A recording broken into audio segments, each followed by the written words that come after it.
So I got asked the other day, why do they use flags? No, not these kind. Corner flags. So I thought I'd make a video about it.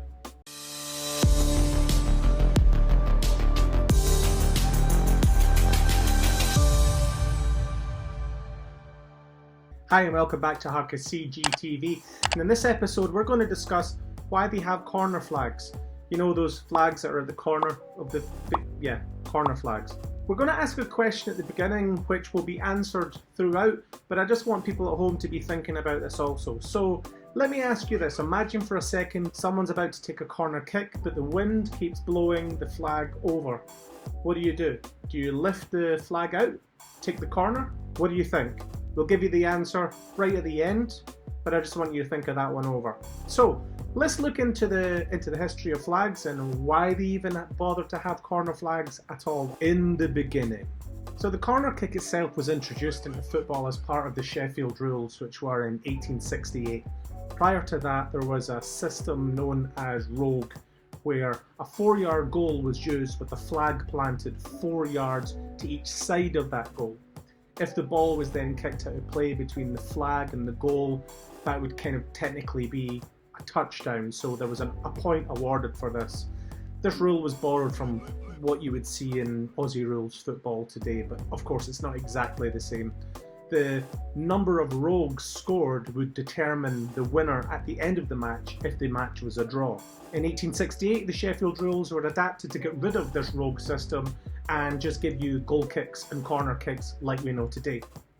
But why the flag? So it wasn't until 1872 that we actually got to corner kicks, and corner kicks being a thing because of the ball going out for goal kick or going out for a throw-in. Of course, remember, the rogue system is gone by this stage.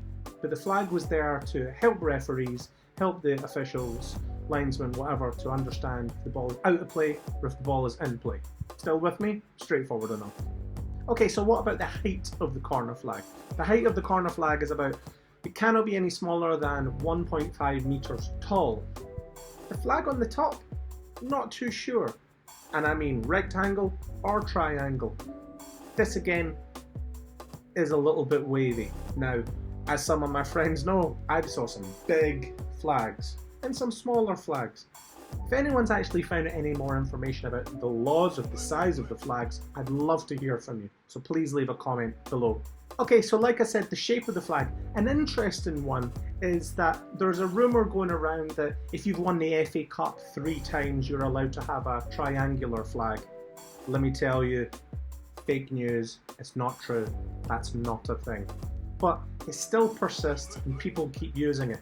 Blackburn Rovers, for example, say that they were the first ones to have triangular flags because they won the FA Cup 3 times. So if anyone knows, please answer down in the comments, because I would love to find out if this is true. I know that the triangular part isn't true and it's a common myth, but Blackburn fans, what do you think? One thing that's probably quite interesting to look at is when Brendan Rodgers came in at Liverpool, he wanted to change the nets back to red. He wanted to bring back the old triangular flags that they used to have at Anfield, but he changed the nets. For some reason, they didn't change the flag. An interesting one nonetheless. But I'll tell you one that I find even more interesting was Birmingham City. When Birmingham City first moved into St Andrews, they had to move on a travelling family that were staying in the area where St Andrews is now built.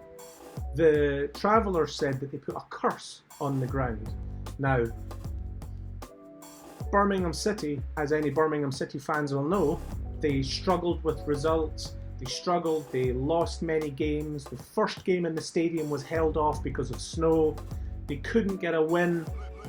There was even a fire at the stadium.